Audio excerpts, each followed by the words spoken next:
Hi, my name is Corey Schlesinger, and I've been a strength coach for 10 years now, and I'm going to my first NBA season as a strength coach, so now I'll be the new head strength and conditioning coach for the Phoenix Suns. Basketball training is very different in a lot of ways, and the thing that we have to be most conscious of is how long these athletes are.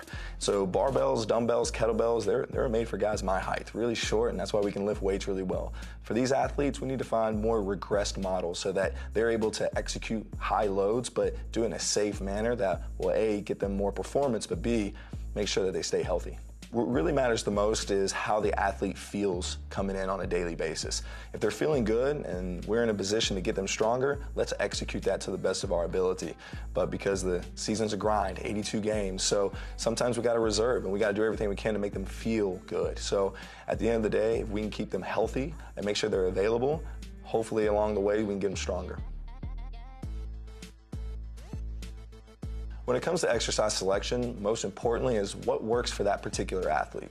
They're really long and tall most of the time, so we need to find some more regression models that are based off of the great lifts or the periodization that you will do with specific lifts.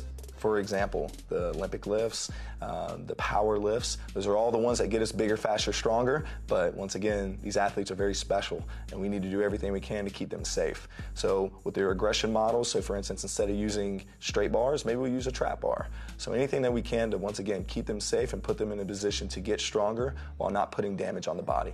So when it comes to programming or prescribing unilateral to bilateral lower body movements, personally I like both. But once again, it's a needs analysis. Do they have the hips to squat bilaterally? If they do, great, because that's the one that's going to give us the biggest engine. But they do play the game off one leg. They sprint and they jump. So ideally, we want both for all aspects. When it comes to the higher minute athletes and when to train them for strength and power during the season, ideally we want to do it on the day where they're getting exhausted the most, right? Or stressed the most. So maybe that's going to be a game day, or maybe it's going to be a high practice day. If we look at stress holistically, ideally we want to match it up. So for instance, if we have a low day on the court, I want a low day in the weight room too, because I don't want to exhaust all of their resources. But if it's going to be a high day, AKA a game day, maybe that's a good time to get strong. Sometimes we'll do it before, sometimes we'll do it after. I like doing it after just to see what they got left in the tank, and then they can go home and rest.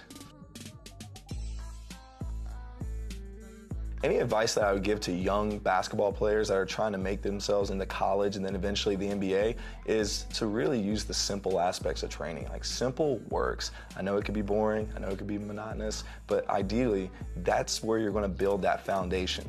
Yes, you see some cool things online, Instagram, social media, but the basics, just simple squatting patterns, push-ups, pull-ups, all of those will build that foundation to allow you to get to that point.